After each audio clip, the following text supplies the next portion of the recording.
बेटा, तेरे खिलाफ योजना बनाई जा रही है। जी हां, एक ऐसी योजना जो एक खतरनाक साजिश से भरा हुआ है, और यह कोई और नहीं, तुम्हारे पड़ोसी बना रहे हैं। और इस बात को गांठ बांध लो कि अब जो होगा वह एक महाविनाश का प्रतीक है। तुम्हें यह बात समझना होगा कि तुम्हारे आगे मीठी बात करने वाले लोग तेरे पीठ पीछे क्या षड्यंत्र रच रहे। यह बात आपके घर के पास वाले चौथे घर की है। वहां जो परिवार रहता है उनके बारे में एक ऐसा राज सामने आने वाला है जो आपकी जिंदगी को हिला सकता है। मेरे प्यारे दोस्त, अगर आप महादेव पर भरोसा रखते हैं तो इस वीडियो को अंत तक ध्यान से सुनिए, क्योंकि यह संयोग नहीं बल्कि एक दिव्य संकेत है।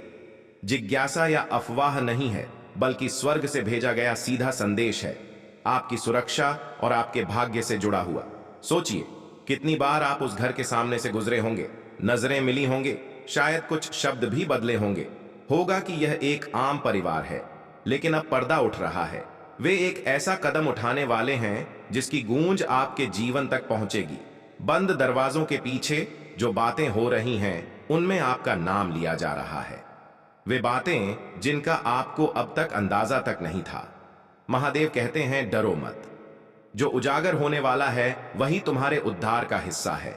जो राज सालों से दफन था अब सामने आएगा, क्योंकि तुमने बहुत इंतजार किया, बहुत प्रार्थना की, चुपचाप सहा और भरोसा बनाए रखा। अब सत्य को सामने आना ही होगा। आपको जल्द ही अजीब से संकेत दिखने लगेंगे। जब भी उस चौथे घर के पास से गुजरोगे, एक अजीब सी ऊर्जा महसूस होगी, जैसे बेचैनी हो, लेकिन असल में वह दिव्य चेतावनी है।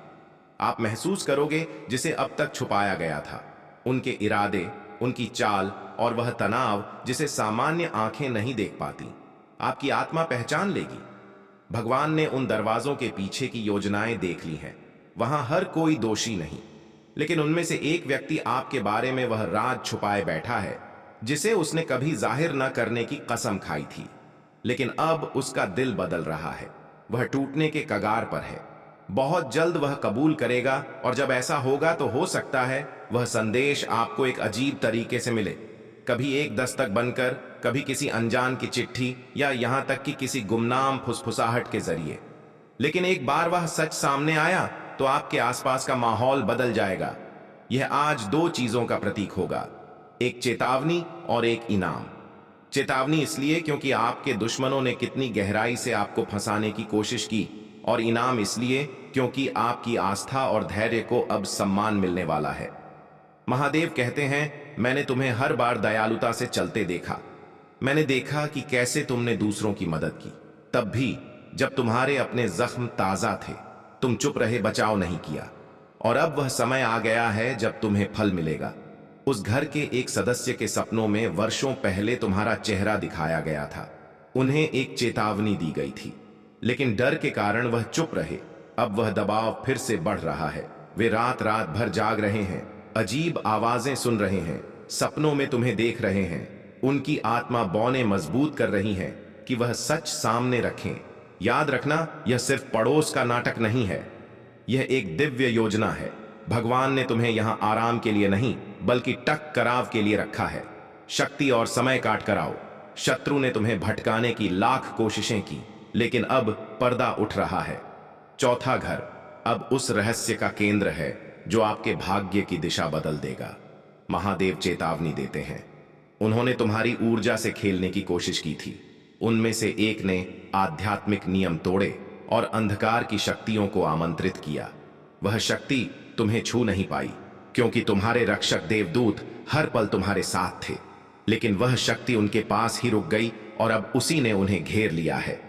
अब वे डर में हैं। वे तुम्हारे पास आएंगे, सिर्फ संदेश लेकर नहीं, बल्कि सवालों के साथ। वे तुमसे ऐसे प्रश्न पूछेंगे जिन्हें वह खुद भी नहीं समझते, और तब तुम्हें बुद्धिमानी और विवेक के साथ जवाब देना होगा। याद रखो, यह समय ईश्वर की योजना का हिस्सा है। जो होने वाला है वह तुम्हें डराने नहीं, बल्कि मुक्त करने के लिए है। सत्य का यह प्रकटीकरण तुम्हारी जिंदगी की दिशा बदल देगा। दृढ़ रहिए, लेकिन आत्मा की आवाज को सुनते हुए कदम बढ़ाइए, क्योंकि आने वाले शब्द या तो आपके घावों को भर देंगे, या फिर घड़ी उथल पुथल खड़ी कर देंगे। चौथे घर से जो रहस्य सामने आएगा वह आपके दिल को तोड़ सकता है, लेकिन उसी क्षण आपको आजाद भी कर देगा। शुरू में गुस्सा आ सकता है, सवाल उठ सकते हैं, उन्होंने यह सच पहले क्यों नहीं बताया। लेकिन याद रखिए, ईश्वरता समय ही सब कुछ नियंत्रित करता है। अगर यह बात बहुत पहले सामने आ जाती तो शायद आप उसे सहन करने के लिए तैयार नहीं होते, लेकिन अब आप तैयार हैं। आपकी आत्मा अब बमबूत है, आपकी समझ और आपका अधिकार अब बट लें। यही वजह है कि भगवान ने इंतजार किया और अब समय आ गया है। अब खुद को तैयार कीजिए, अपने घर को तैयार कीजिए, प्रार्थना कीजिए, खासकर अपने मुख्य द्वार और उस दीवार के पास जो चौथे घर से सटी है। अपने घर को पवित्र कीजिए, मंत्रों और शास्त्रों की आवाज बुझाइए, क्योंकि जैसे ही सच सामने आएगा वहां से आध्यात्मिक ऊर्जा का तूफान उठेगा। कुछ अच्छी, कुछ बुरी, आपकी आवाज, आपका विश्वास और आपके देवदूत मिलकर उस ऊर्जा को दिशा देंगे। जैसे ही रहस्य उद्घाटन होगा, आप उसे सिर्फ सुनेंगे नहीं बल्कि अपने शरीर में महसूस करेंगे। एक कंपी, एक गर्म लहर या दिल की धड़कन आपको संकेत देंगे। यही वही क्षण है जिसकी चेतावनी स्वर्ग ने दी थी, और उस क्षण के बाद सब कुछ बदलने लगेगा।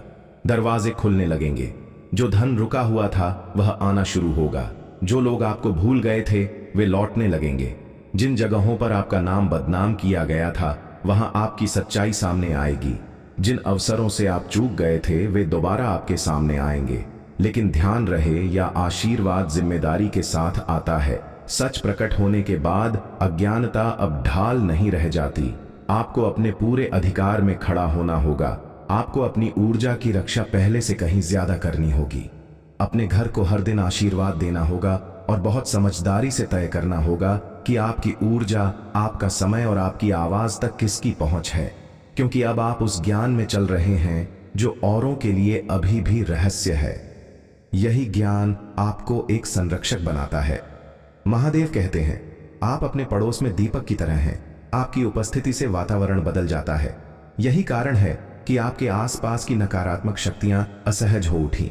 लोग अपने डर और अपने छिपे हुए राज आप पर थोपने लगे। आपने कुछ भी गलत नहीं किया, आप बस शक्ति रखते हैं, और यही शक्ति दूसरों के छुपे हुए सच को उजागर करती है। यही वजह है कि चौथे घर के लोग आपको इतनी बारीकी से देखते रहे, कुछ जिज्ञासा में, कुछ भय से, और उनमें से एक व्यक्ति असल में जानता है कि आप कौन हैं। वह क्षण जब वह आपके पास आएगा, आवाज झुका है। आपको डर कर नहीं, अधिकार के साथ जवाब देना है, जीवन की बात करनी है, शांति और सुरक्षा की बात करनी है। याद रखिए, आप अकेले नहीं हैं। आपके द्वार पर भगवान खड़े हैं। आपके हृदय को दूतों ने ढक रखा है। आपके रक्षक देवदूत ने पहले ही इस बातचीत की तैयारी कर दी है। आप ना तो लड़खड़ाएंगे, ना पीछे हटेंगे, आप अड़ खड़े रहेंगे। चुना गया था।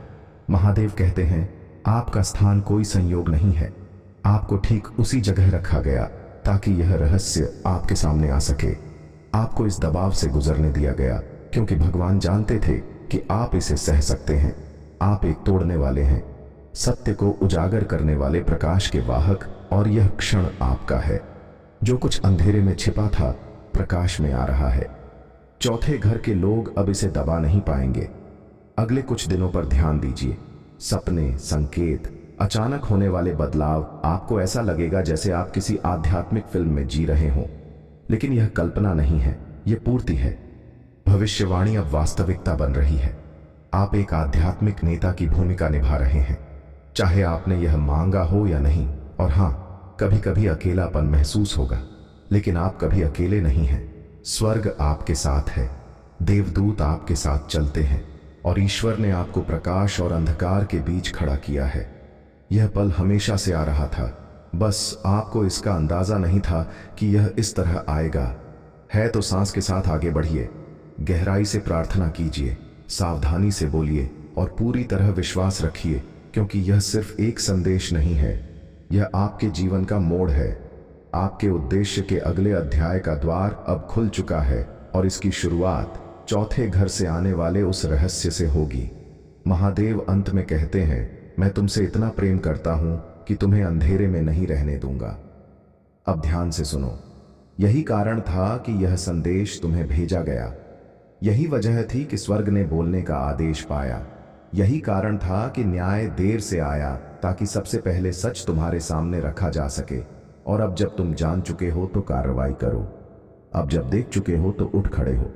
यह तुम्हारा समय है, इसे नजरअंदाज मत करो।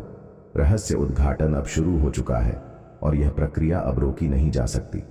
सदमे के लिए तैयार रहो, सच्चाई के लिए तैयार रहो। स्वर्ग पहले ही हिल चुका है, न्याय की तलवार गिर चुकी है। जो जाल तुम्हारे लिए रचा गया था वह टूट चुका है, लेकिन याद रखना यह बिना टकराव के समाप्त नहीं होगा। ईश्वर के दूतों ने उस फंदे को विफल कर दिया। वह बातचीत जिसे तुम्हारे खिलाफ हथियार की तरह इस्तेमाल करने का योजना अब उलट गई है। जो नुकसान पहुंचाने का इरादा था वही अब तुम्हारे पक्ष में एक दिव्य गवाही बन चुका है। लेकिन सुनो, जाल टूट गया है, इसका मतलब युद्ध खत्म नहीं हुआ। अब सतर्क रहना पहले से कहीं ज्यादा जरूरी है। पर्दाफाश की प्रक्रिया शुरू हो चुकी है। औरत का आध्यात्मिक मुखौटा उतर चुका है, उसकी योजनाएं ध्वस्त हो गई हैं, उसके झूठ अब कांप रहे हैं, उसकी नकली रोशनी बुझ रही है। लेकिन यही वह घड़ी है जब वह सबसे खतरनाक हो जाती है, क्योंकि अब वह हताश है। उसे पता है कि उसकी पकड़ छूट रही है, उसे पता है कि तुम जाग चुके हो और हताश आत्माएं इस भ्रम को बनाए रखने के लिए कुछ भी कर सकती है। अराजकता, अपराध बोध, झूठी माफी या नकली सुलह तक उसके चलावे में मत फंसना। उसके आंसू सच्चे लग सकते हैं, उसकी बातें दिव्य प्रतीत हो सकती हैं, लेकिन यह सिर्फ आवरण है। याद रखो, एक बार जब मुकट्टा उतर जाता है तो दुश्मन का अंतिम सहारा सहानुभूति ही होती है। यह उसे बचाने का समय नहीं है, यह पीछे हटने का समय नहीं है। यही वह क्षण है जब तुम्हें अपने पूरे अधिकार और पवित्र शक्ति के साथ खड़े होकर घोषणा करनी होगी, मैं आराम नहीं आजाकारिता चुनता हूं, मैं उलझन नहीं स्पष्टता चुनता हूं, मैं लोगों की राय नहीं अपना उद्देश्य चुनता हूं। तुम्हारे चारों ओर का वातावरण अब हमेशा के लिए बदल चुका है।